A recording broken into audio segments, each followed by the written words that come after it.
قرآن حکیم نے اللہ کی عبادت کے بعد والدین سے بھلائی کو احسان سے تعبیر کیا ہے۔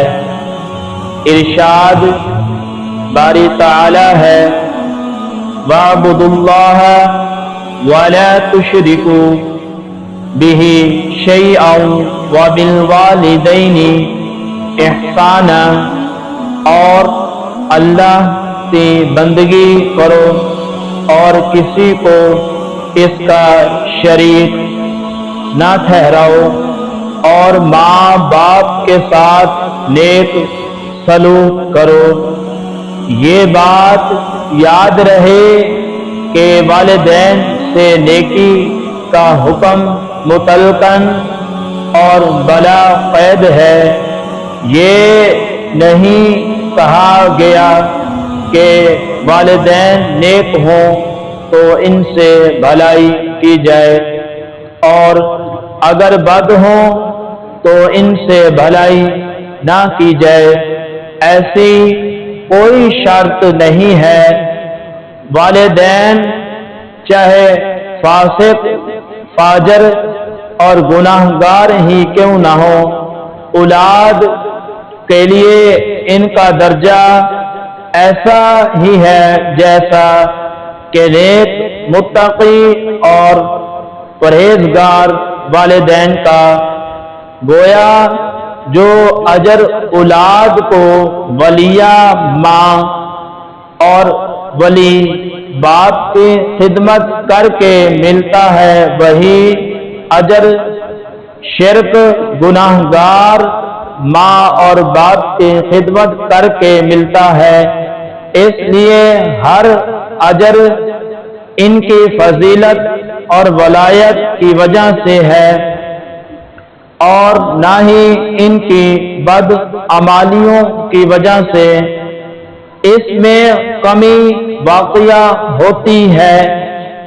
یہی وجہ ہے اللہ تعالی نے یہ نہیں فرمایا کہ والدین کا ادب و احترام اور ان سے احسان کرتے وقت ان کے سیرت و کردار کو دیکھو، بلکہ غیر مشروط طور پر والدین کے ساتھ نیکی کرنے کا حکم آیا ہے۔ اسی طرح سورۃ بنی اسرائیل کے اندر بھی حکم توحید اور نفی شرک کے ساتھ والدین سے احسان کرنے کا حکم اسی ترتیب کے ساتھ آیا ہے۔ وَإِذْ أَخَذْنَا مِيثَاقَ بَنِي إِسْرَائِيلَ لَا تَعْبُدُونَ إِلَّا اللَّهَ وَبِالْوَالِدَيْنِ إِحْسَانًا، اور یاد کرو جب ہم نے بنی اسرائیل سے عہد لیا کہ اللہ کے سوا کسی کی عبادت نہ کرنا، اور ماں باپ سے حسن و سلوک احسان کرنا۔ اولاد ہونے کے ناطے ہم میں سے ہر ایک کا فرض ہے کہ حکم الہی فَلَا تَقُل لَّهُمَا أُفٍّ وَلَا تَنْهَرْهُمَا کو دل و جان سے بجا لاتے رہیں، اور کبھی اپنی زبان سے ایسا کلام نہ نکالیں جو ان کی دل آزاری کا سبب بنے، جو والدین کی دل آزاری کا سبب بنے۔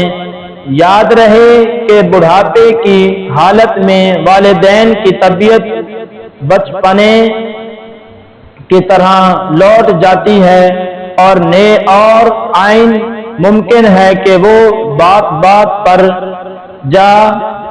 بے جا ضد کرنے لگے، لیکن سعادت مندی کا تقاضا یہی ہے کہ ان کی ہر بات خندہ پیشانی سے سن کر برداشت کر لی جائے۔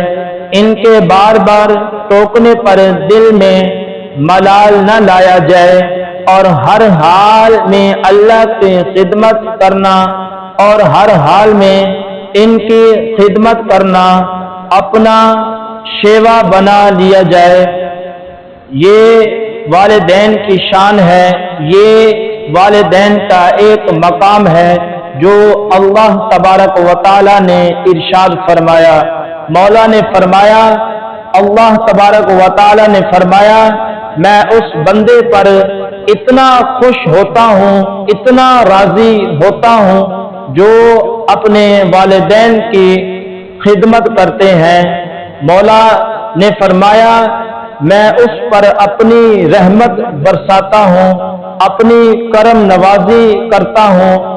مالک ہم سب کو اپنے والدین کے حسن و حقوق کے ساتھ زندگی بسر کرنے کی توفیق عطا فرمائے، والدین کے ساتھ ادب و احترام کرنے کی توفیق عطا فرمائے۔ وما علینا الا البلاغ المبین۔